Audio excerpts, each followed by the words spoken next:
Hi, I'm Charlie, I'm Sean. And I'm Andre.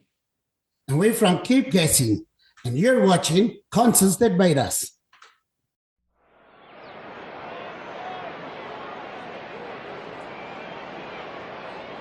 Is everybody in? Is everybody in? The show is about to begin.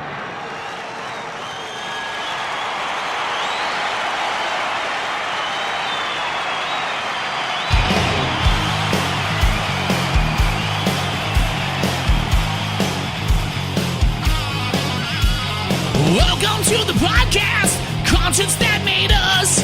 Interviews and stories, tales from the bus. We love taking you back to when it all went down. The greatest live shows and the cheering crowd sound. It's concerts, concerts that made us, concertsthatmadeus.com.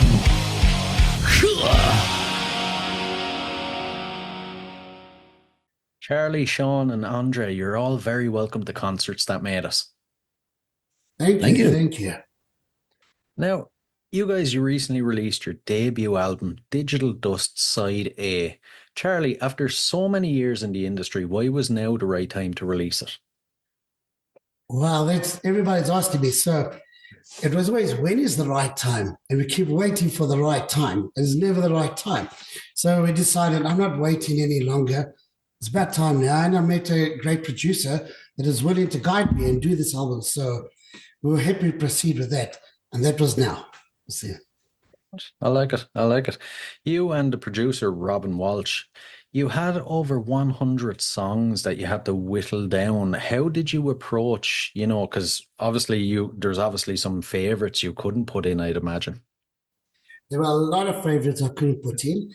So what actually happened is I met up with Robin one Saturday, and we went briefly through some of the songs and styles. Then he asked me to record all the songs just on my cell phone and my guitar, raw as anything, and he spent about 2 months listening to those songs. Then he said, he knows what I'm about. We're not going to do, let's start now isolating the songs. And we started by me choosing my favorites, ones he wanted to choose. Then he also asked me, which were crowd pleasers. And we got down to about 50 songs.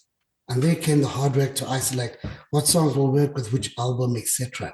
And we eventually got it down to 19 songs, which was still too much. So then he introduced the idea, why don't we just make 2 albums? Because it's the same thing. And that's why we got Digital Dust Side A, and the next album will be Digital Dust Side B, which is really complete. It will be released in December. Nice. Was there any challenges or, memorable moments that popped up during recording and production?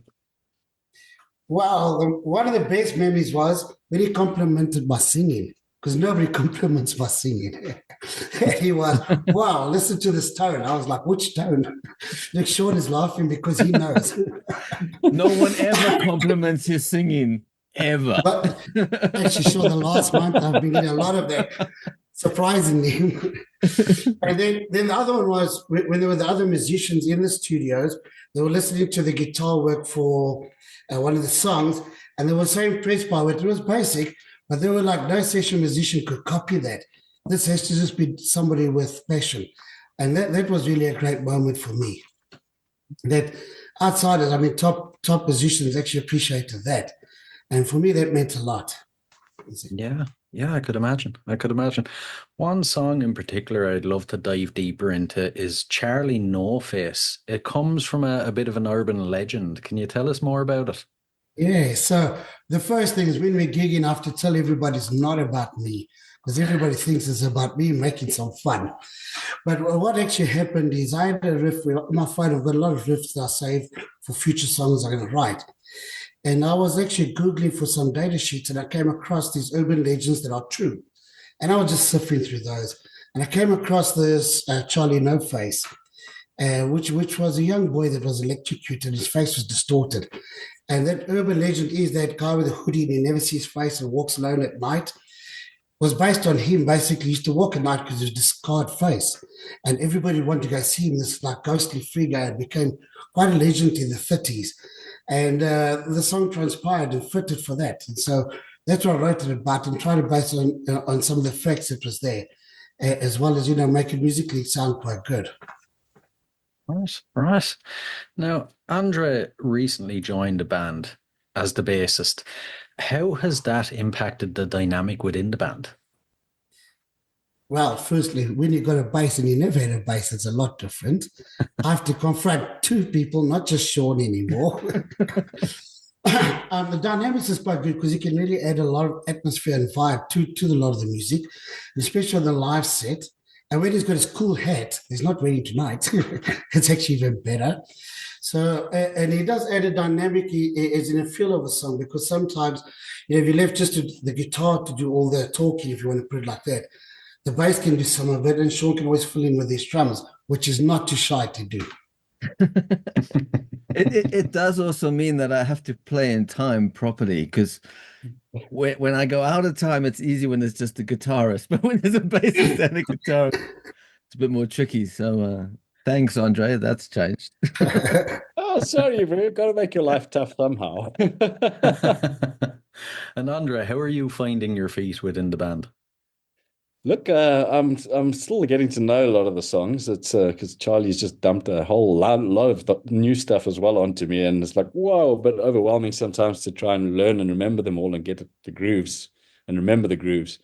But as I become more familiar with the songs, I'm really finding nice little things that I'm wanting to do with the bass that I feel that complement the songs. And so far, so good. Charlie hasn't kicked me out, and as long as I keep wearing my hat, I'm apparently secure the place in the band. Will It there be also a helps that I'm band? cheap. I only get paid 2 beers a gig. Not bad, not bad. Will there be a band meeting after this interview now because he didn't wear his hat? Well, it's a bit disciplinary hearing. Never mind. Yeah. There's going to be a face-to-face session on the weekend. This is punishment worthy, I'm going to be really. beaten. It's not one of these hats, it's another hat. Speaking of which, I wasn't briefed that I had to wear my hat, so it's their fault, son. It's their fault. Standard rule, you know it. Speaking of which, the hat says "Keep Guessing." The name of the band, where does it come from?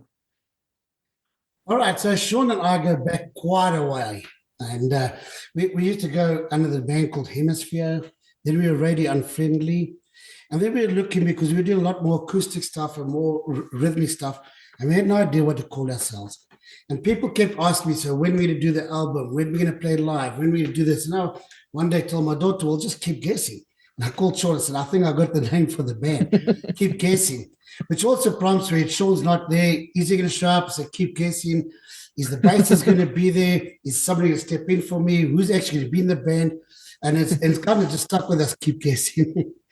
It's a good one. It's a good one. And how have the tracks been going down live? Have you had a chance to play them live yet? Well, the few songs like Charlie No Face actually goes down very well. Catch Me goes down very, very well. We're just busy, recouping the band. We're getting another guitarist in as well, because the gigs are going to get bigger and better now, and we're going to get for the bigger gigs. But so far, we always do kind of well. We've got a great a live vibe, so we always get a response, and people do like the songs and contribute. I mean, the last time the people were even singing with us, and we were all like, wow, feeling like really stars. That was new. That was unanticipated, and it never happened. Made me stumble cool when it does. I was like, what? Speaking of gigs, the show is called Concerts That Made Us, so I have to ask you some concert-related questions, if you don't mind. First off, I'll start off easy. As a concert goer, what concerts have made you? As the concerts go, the concerts we attended to or played at? Attended. Attended. Okay, well, Chili Peppers did it for me. That was a concert I really enjoyed. The stuff. Sean, I don't know, have you been to a concert? I wanted to say Spice Girls when I was in high school, because, that was just mind-blowing. Did you see them? Yeah, they came and did a random concert in Joburg. It's part of a Two Oceans thing. There was much better bands. I'm kind of sorry I missed that one. Yeah. I think for me it was probably Rodriguez when he came Oh, out kind of the yes. first time to South That's Africa. correct. That was also mind blowing. Yeah, and I mean, you kind of listen to this guy. Everyone thought he was dead, and there was all the myth Yes. around him that caught on fire on stage and stuff. And then you're watching him, and I think what was interesting was there wasn't much to it, but it was amazing. It was It's really just him amazing. play. Like it's just Yes. no pyro, no like crazy stuff. It's just an authentic dude playing great tunes, and I was like, wow, that's music, man. That and then of that, I don't mind the pyro. I think Rammstein is probably the other one because it's the total opposite. That's full on showmanship. But so yeah, two concerts that have made it for me: the Rodriguez and then Rammstein, I think. Well, I'd three if also you go to mention Rodriguez. Spice Girls. Oh, sorry. Okay, I'll give it to them. Yeah, The Why Spice not? Girls was his favorite. The other two were there. Yeah, definitely. And Andre, what about you? Oh my gosh, Chili Peppers is definitely one, but I think earlier than that was what really blew me away as a concert was Tina Turner when she came to South Africa. I mean, I wasn't a big fan. I went along basically because my girlfriend wanted to see it or see Tina play, and I thought, okay, cool, I'll go along, whatever. And I was blown away. I mean, that was proper performing going on there. It really took my mind to a different level and blew me away entirely. And then, yeah, I mean, Chili Peppers, as I said, Rammstein when they were here were great as well. But yeah, that's it. And then, of course, the local bands. A lot of the local bands that I've followed and stuff over time also always inspired me. Like Keep Guessing. Some, Before he was in the band. I'm going to be careful what I say, eh? I'm glad you mentioned local bands because what's your thoughts on the local scene? Do you view it as lots of competition or what way is it? Presently, I think there's quite a few bands playing at the moment, but the local scene is kind of coming alive again because, COVID put everything down worldwide, I think. And over here, there hasn't been many venues actually filling up and people going out until like recently when we started seeing a bit more venues filling up and stuff. Even we've been playing to empty venues, but Sean and I are quite used to that. But I think it's slowly coming back together because the more seeing advertisements and stuff going around, it is picking up a little bit. And we're hoping it's going to get a lot better. Competition, there's lots of competition. So that's never going to change. Everybody's got their dream and they're going to fight for it. Very true. Very true. I suppose as well, when there's competition, it kind of pushes you to go harder as well. Oh, yes, harder and become better at what we do. And that's exactly what we're going to work on now because we've been, I wouldn't say plodding along, but we've been going out and Sean and really enjoyed the journey so far. But now it's definitely going to next level. And there's going to be some hard work till December and there's going to be a lot of big gigs. And Sean is hoping that at least they're going to have 10 fans out there this time. Maybe Andre, 20. your head will bring in 30 people just by itself. I think just to add to the competition, I mean, we probably should do a shout out because I think there's a lot of camaraderie in the music scene as well, which is pretty cool. We there's regulars that we jam with and both kind of jamming in the studio and in the garage, but also on stage and that. So there's quite a nice collective scene, and the more musicians we get to know, it's not a hostile environment by any stretch of the imagination. I think it's really there's quite a good camaraderie around music, and I think it is because it's also it has been such a low-key environment for so long that everyone's just like quite happy to have other people to jam with. So yeah, I think that there's a bit of a flip side there as well that's been quite nice. And I I agree enjoy with you, it. Sean. I do agree. I found my hat. Yeah, you find your hat. All right. I thought I was in the car. It was actually lying at the back here. So. Okay, Listen, I had to punishment's go off. me the gig. Right, Charlie, we'll cancel the disciplinary for Okay, Saturday. we can be after it. That's one hell of a hat. No, thank you. It's the one. It's the reason why I'm in the band. That's the Not only because reason. of how I play. And the moment we're all waiting for any listeners or viewers that haven't caught one of your shows, what are they like? Give us the full experience if you can. All right. So, I mean, we were kind of low-keyed until now, and now we're working on fully fledged sets that's an hour and a half, maybe 2 hours. And depending on the gig that we have to do, if it's a support band or we're going to be the main gig. So the main band, the biggest part of us is vibe. So the song's obviously attractive, has to be attractive, as nobody will come. But the vibe you see now is very much on stage. It's very much off stage. It's very much wherever you see us.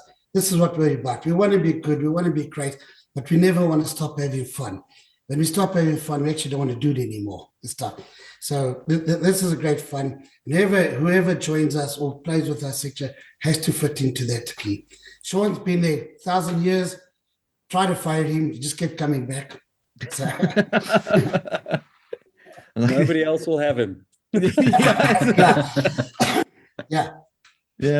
I think also just I think with the album there's a very different we're very different live. I think there's a lot more energy, and it's I mean, take Catch Me for example. On Catch Me on the album is a very slow kind of half time, half measure song. It's on stage. Unfortunately, they have to keep up with me, and that's always the thing. But we really belt that one out. I mean, it's a totally different. People singing along to Catch Me on stage is a very different thing to people listening to it as a fairly polished song on the album, which I like, because it's a whole. We're kind of moving to this whole different space where we've got the nice album that's really neat and polished and brings out kind of a lot of the musicianship and stuff, and then on stage is a lot of the energy and the vibe and the kind of putting it out there and getting people to shake their heads, and hopefully in the right way, not the wrong way. Well, it kind of does come alive on stage. It does come alive on stage, Sean. You're right. And it's a whole vibe, an exciting vibe about all the songs on stage, the stuff that we portray and bring across. And it's not purposely done. It's just the way we are. I can't really play slowly, so you're all the way Sean drums. What was done in the studio is kind of mechanical. What's done on stage is reliant on me being able to play slowly, which doesn't happen. So, have you tried a metronome or a click track to try slow down? Yeah. For like 20 years, failed. Man. He failed. He failed. Oh man. And if you guys, I'm looking forward to these stories now. If you think of all the gigs you've played over the years, is there one that sits above the rest? It just couldn't have gone any better. Well, Sean, maybe you can agree with me. Yeah, there's two actually, but Six Pack goes great. Yeah. Okay, Six for sure. We were booked a whole year, the first Friday of every month. For a whole year. I think they regretted it like hell. We started there, what we call the fuck you dedication box. So what happens, people are angry, they could put in this box what they want. We're on stage where they say, you know what time it is? It's the fuck you dedication time. So the very first time Sean and I had to put in our own. The next time was overflowing. We actually had to read all the things. And they presented it, the whole crowd was shut, fuck you, and stuff. And we had a whole gig. But we got paid, which was our first paying gig, but we drank it out the same night. So we never had money left over and stuff. And then you have the memories, though. Very much. Those are also fairly blurry, to be quite honest. We remember till 8 a.m. 8 p.m. Sorry. Yes. Well, what was the second one, Charlie? Oh, there's Bohemians, when there was the Sailor guy. Then there was Roxy's Rhythm Bar, when we were told to stop swearing on stage. But then a week later, they asked us to come back. Stuff. So, at Bohemians, which was like Sean's local place, we only used to play at about 11 p.m., 12 p.m.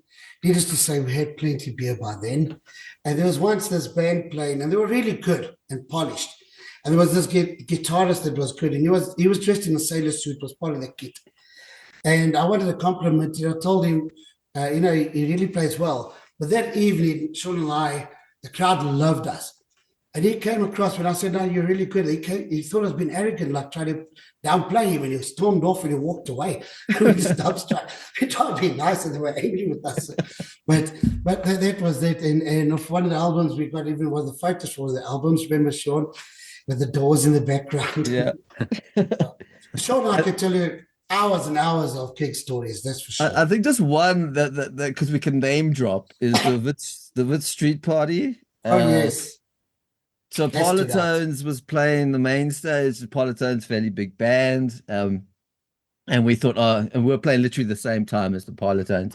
And we thought, oh, this is going to just be rubbish. I mean, who's going to come and listen to us who basically we were kind of like a heavy metal rock vibe at we that thought point. we were. And thought we were. we got named many other things and we swore a lot and it was really like a crazy show. And we thought, oh, this is just going to be us playing to an empty room. And we packed the place out. It was insane. And I think it was purely just because the street party was so full that people were just finding anywhere that they can go and booze and go crazy. And we had people, I mean, they were on the bar. Some guy came and sat beside me playing the drums. It was just random craziness. They actually had to stop it eventually because everybody's jumping onto the stage. And take off the tops. Apparently it was not but only allowed. the guys were taking off the tops, not the girls. On the counters, and they eventually had to stop. They had to stop us playing, and we'll just take a credit that we were that good. Yeah. I like it. And Andre, what about you? What's the best gig you've ever played? I think the most fun that I had so far playing with Charlie and Sean was at a local place that we got called Bailey's. They invited us to come and play there. And yeah, it was fairly nice stage, nice lighting, nice setup. And yeah, we had a good time. Crowd were quite responsive. As a matter of fact, if I recall back then, I think we got the best response from the audience in comparison to the other bands. But I think it's just that camaraderie and nonsense that we have on the stage where if Charlie makes a mistake, he'll look at me and say, oh, the bassist played the wrong note. And we just have fun with it. I blame them. I never take it. and I just want to remind us that we all got the most horrible flu on the planet after the Baileys. Yeah, this is also true. Yes, somebody was very sick and they gave it to all of us. But yeah, I mean, I've only been playing with Charlie and them for a couple of months now, 3-4 months. Yeah, so the way Andre came about, we kind of do this live set for the YouTube channel. It's called The Series Of.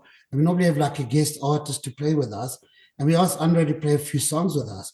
But he kind of fitted in. We asked him to play again. They were desperate for a bassist. Choking Andre, you were good enough.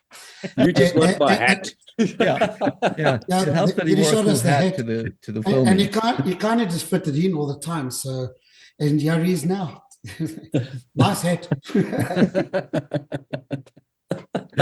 Oh, now we've heard the good. We have to hear some bad stories as well, I'm afraid. What are some of the worst gigs you've played and how did you overcome them? Okay, I think if we talk Sean, I think most of our gigs were bad. Yes. We've played in places where there's been nobody, literally. We've played at places where we really sucked. We've played at places where they actually asked us once to climb off stage. We've played at places where they said, if you hear me sing again, they're never going to come listen to the band.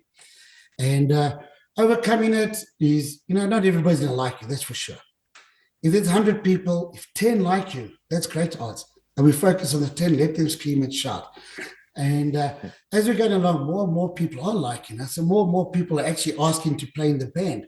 I mean, 2 weeks ago, there was a guy that actually might end up playing, was begging, hey, where can I play in your band? Where can I be there? And we actually had to have a talk as a band. We're going to let this guy play a little bit tonight and stuff. So, and the crowd is saying, I'm getting responses that people like my singing, actually. Some people like my guitar playing, and I always think I suck at it. And the songs are doing quite well. Just looking for a good drummer and bassist now. Chuck, guys, Chuck. I think Don't just have my hat. Yeah, they have to have hats. I mean, we played some really dingy. I mean, if you can picture the dingiest bars, we've probably played most of them or similar to them. I mean, there's been where I remember the one there was no roof over the toilet. Yes, the electrical faults were shocking us. It was like I was kind of health and safety would love this, But I think whenever there's any adversity, we don't really care too much. It just becomes another band practice, if anything. Yes. If no one likes us or no one listens to the okay, well, let's just see how we play the songs, and then if something we can try that we haven't tried before, we'll do it. And these people must just listen and wait. Oh man. And when it comes to showtime, how do you guys psych yourselves up? And then afterwards, how do you wind down? Or can you tell us about winding down? Winding down is maybe the next I day. think. Sean psychs up the night before. He's like, we're gonna gig. Then he comes to the gig, he has 3 beers. Then we put a tap on that because otherwise it's really going to be out of rhythm. Andre is just going through his head, I'm sure. With me, I'm quite confident already, and psyched up is we really do love the songs, and it's hyped up already. So coming down after a gig, I think it's quite easy, especially if it's a bad gig. It's like, okay, that wasn't great and stuff. But Sean and I've had plenty of trips home with that, but we've also had great gigs, and then we must enjoy it while it's there and stuff like that. Hopefully, we'll have a lot more great gigs, and it looks like we are. And coming down afterwards, we actually don't want to. Just keep it there. Yeah, I was going to say, normally we smash a few beers, and then I think old age more than anything has like led to the quick kind of come down. It's like, oh, is that time? It's bedtime. I got to work in the morning. It's like, it's 9 o'clock now. Yeah. It's 9 p.m. This is calling. Yeah, exactly. I think it used to be to get hyped up. It used to be Jaeger bombs. Charlie, were you in the Jaeger bomb thing? We did anything. I remember with other bands I've played with, like Jaeger bombs. You just smash a few of those, and then it's also probably why I don't play slowly. Remember when you played in Mississippi? When you played in Mississippi Blues, for example, I was there. My mates were there, and I asked for some tequila because I had laryngitis as well. Then another mate came and said he wants to drink. He said, "No, I've already had 3 tequilas." Oh, he said, "Oh, you want those 3 tequilas?" So I had 6 tequilas within about 20 minutes, 25 minutes. Then we had 2 beers, and then we climbed onto stage. And in that video, I'm very red in the face the whole time. And Sean could still beat the drum faster than what I could play. Oh, lovely, lovely. And before we dive into the last couple of questions then, future plans. I know there's a 3rd album on the way. What can you share with us? All right, so future plans, and the very next one is the second album is going to be released in December, the first Friday in December. Next year, he's a plan for another album, which you can see the budget and any sponsors that will come our way. The very next thing is to get a fully-fledged show to a level that we can approach big outdoor concerts, we can, festivals, etc. And we can really change the type of gigs we're going to do. So that's the immediate future. The next year is really implemented all of that, and we'll take it from there. At the moment, we try to do a lot of promos. I've done a few radio interviews. We've had some airplay on the local radio stations. And if we can come a bit more of a local household name, that will also go a long way to, if we're doing a gig, at least somebody will know us and actually come to watch us and not just happen to be there. Yeah, true. Would you be open to playing overseas? We are for beers there. Yeah. If we play overseas, I want my beer ratio to go up to 4 beers a gig. Yeah. So for your air ticket, Andre. We'll do the beers. So unfortunately for us, we all have daytime work. So gigging, especially if it's over a period of a week or 2, is something we have to plan quite well for. But definitely, we wouldn't mind gigging overseas. And I'm talking on behalf of the guys. Maybe they don't want to. No, I'm definitely. Sure, I know you'll be. On that time. Right, we'll dive into the last couple. So there are a couple of fun random ones. First off, besides music and the band, what are you guys currently obsessed with? Right, Sean, you can go first. No, that's a really good question. It's I've got a really boring answer. Yeah. Leadership. Yeah, I lecture at a business school, so like at the moment I'm doing a whole bunch of stuff around leadership, and it's really interesting stuff. So I've kind of been really sucked into a wormhole around leadership theory. So there you go. Right. Better Interesting. than drugs, mom.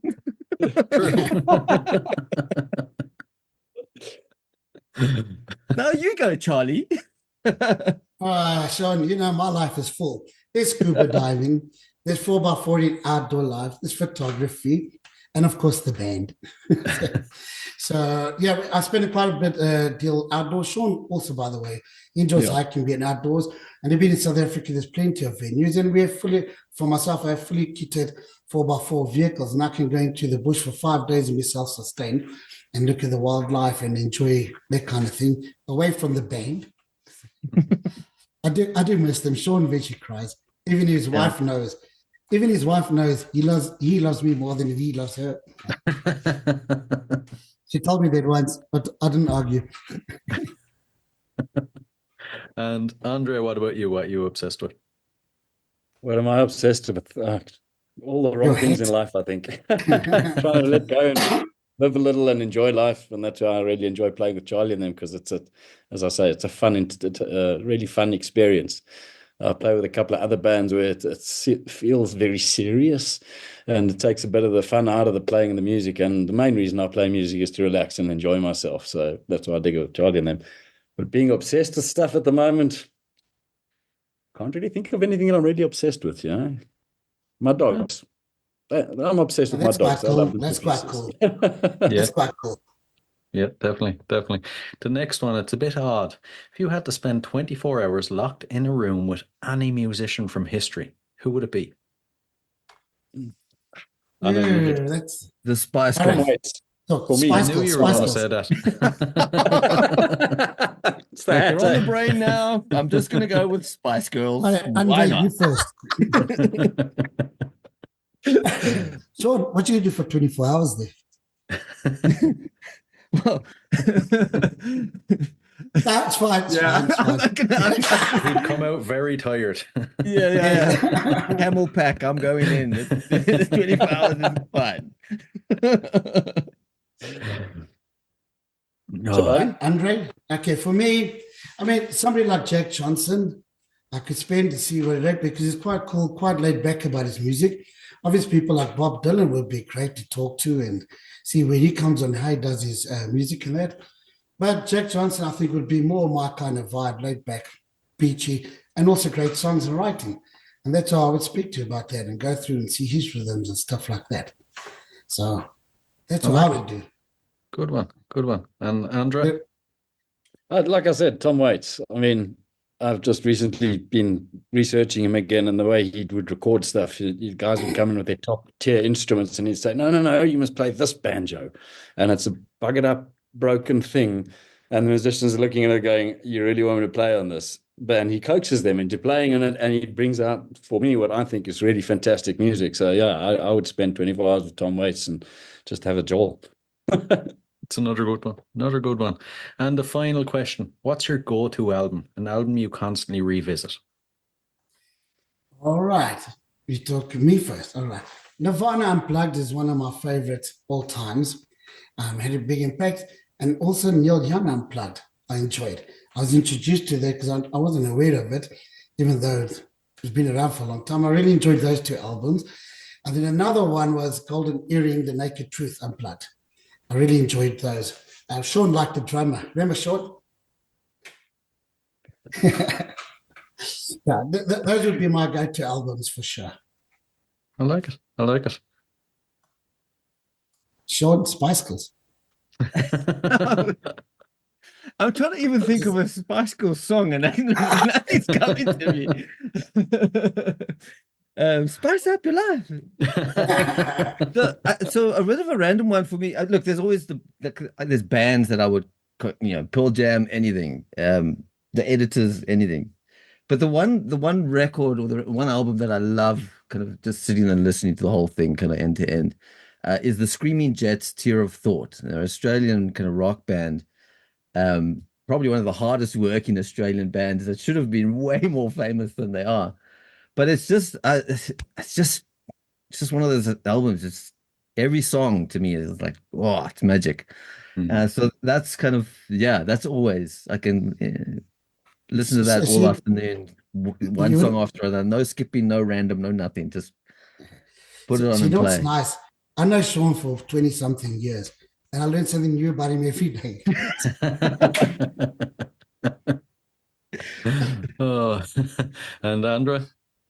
Oh, the album that always springs to mind for me that I could sing, but from the first lyric right through the last lyric. I used to do it while walking away when I was younger from school to home and stuff. Pink Floyd, Final Cut. That for me is just a masterpiece album. And then Pros and Cons of Hitchhiking, any Iron Maiden album. There's so many. There's just a plethora of music out there that's just amazing for me. But the one that stands out the most is definitely Pink Floyd, Final Cut. Really, brilliant. I dig it. I like it. Listen, guys, this has been an absolute blast now. Thanks a million. Thank you. Thank you very much. Thank you.